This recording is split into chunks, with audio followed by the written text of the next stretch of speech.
Lesson 7. Being a good conversationalist. Palani was a brilliant student right from his childhood. He was the most talented student in his class who could easily solve the problems in mathematics. He was good at writing stories, poems and essays in English and was a high scorer in the class. He used to get more than 90% marks in all his examinations and was also good in sports activities conducted at his schools. Though he had all these skills, he was poor to express his views to other people in English. On the other hand, one other student named Muthu was very average in studies. He cleared all his previous examinations and was very much playful in the classes too. He was very brilliant in speaking English and used to express his views in English as the medium of communication, which he learned from English coaching classes and from the British English courses in English. Palani cleared the higher secondary examinations with almost 90% of marks, while Muthu with only 55%. Though Palani got the government seat and was even eligible to get scholarships from the college, Muthu managed to get a seat in the same college by paying more fees and getting the seat through donation. Both Palani and Muthu became close friends and started to share their views, but still both couldn't get the talent they lacked the most. Palani remained the top scorer of the class, while Muthu was brilliant in his communication skills, but managed to clear all the examinations at a marginal level. 2 years after college, suddenly both Palani and Muthu were called for an interview by one of the reputed companies in the city.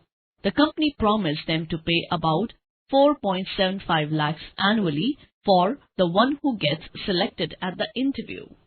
The interview process began and the first round was to talk on a common topic for about 10 minutes. The topic given was technology and its boon to our society. While Palani gathered the points he studied at schools to talk on the topic, Muthu used the day-to-day happenings in his life to enhance the topic and got an edge on the interview over Palani. The second round was that of the aptitude test, in which both of them were asked about the English-related questions, and both of them were successful in this process. As already said, Palani was good in writing, so he cleared the round, and Muthu was experienced as he had attended the British English courses. So he was also successful in clearing this round.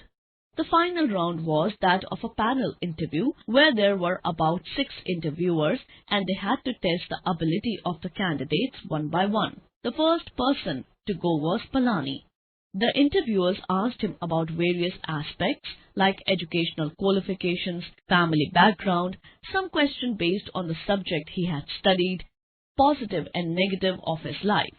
He was also given 10 minutes to speak about one of the 2 topics that were your favorite teacher and your role model. Though Palani was successful at explaining about him, his educational background and family background, he was not able to speak on the topic for more than 5 minutes and thus was rejected on this round.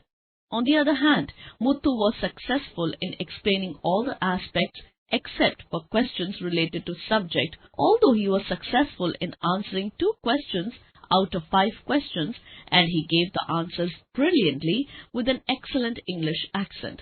At last, he was selected by the company.